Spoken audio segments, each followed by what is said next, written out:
আসসালামু আলাইকুম।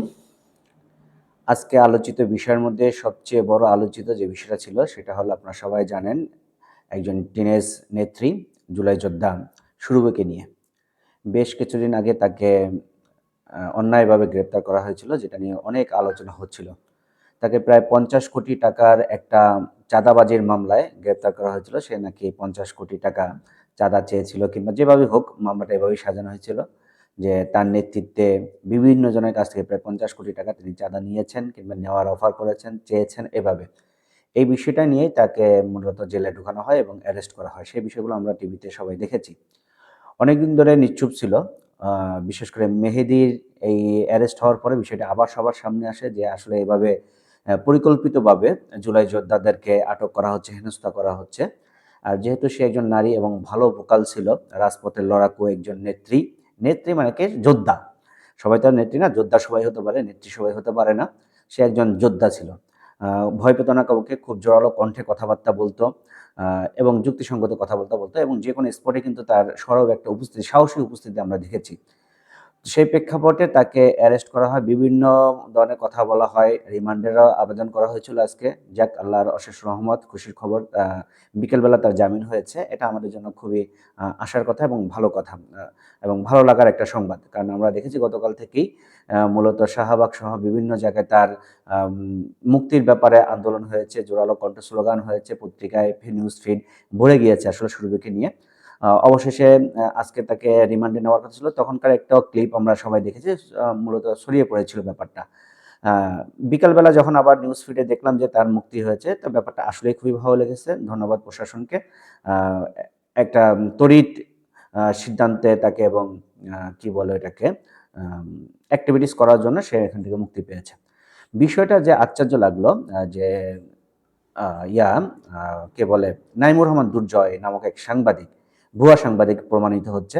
সে নাকি তার অনেক পাওয়ার একদম আ চিফ অ্যাডভাইজার হতে স্বরাষ্ট্রমন্ত্রী সহ সবার সাথে তার খুব ভালো একটা সম্পর্ক আছে এবং ছবি দেখে সে ইয়ে করছিল এবং সে তাকে কুপ্রস্তাব করেছিল। লাস্টে এই ব্যাপারগুলো চলে আসলো অনুসন্ধানী রিপোর্ট। এটা কিন্তু মেইন কোনো মিডিয়া বের করেনি।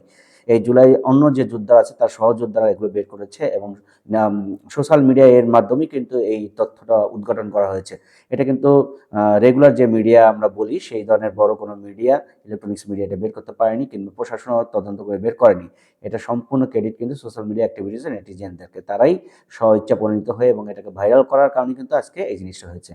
তো সোশ্যাল মিডিয়া একটা বড় দর্পণ। আজকাল সোশ্যাল মিডিয়ার মাধ্যমে কোনো কিছু লুকাইতে চাইলেও কি লুকানো পারা যায় না। আমরা যে দেখেছি হাদি হত্যাকাণ্ডের যে খুনি তাদেরকেও কিন্তু সোশ্যাল মিডিয়ার এই অ্যাক্টিভিটিসটাই খুঁজে বের করেছে।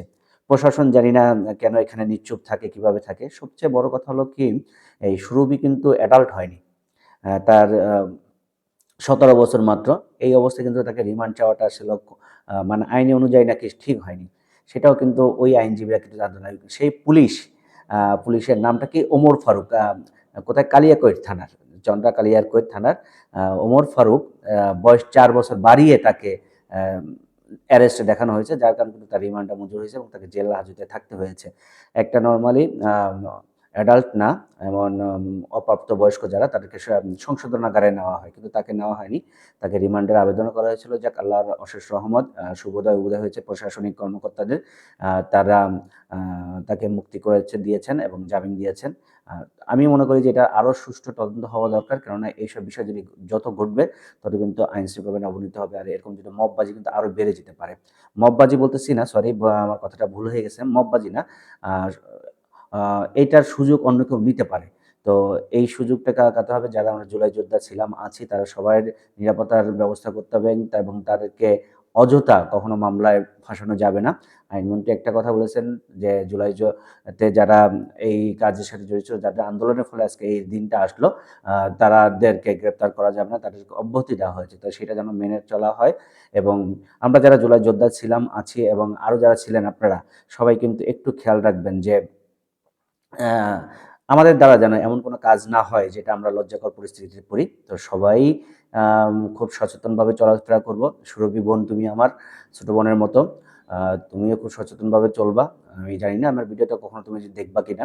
কিন্তু তারপর তোমাকে একটা অনুরোধ, খুব ভালোভাবে চলতে হবে, স্মার্টলি চলতে হবে, আরো সতর্ক হতে হবে জীবনে চলতে গেলে।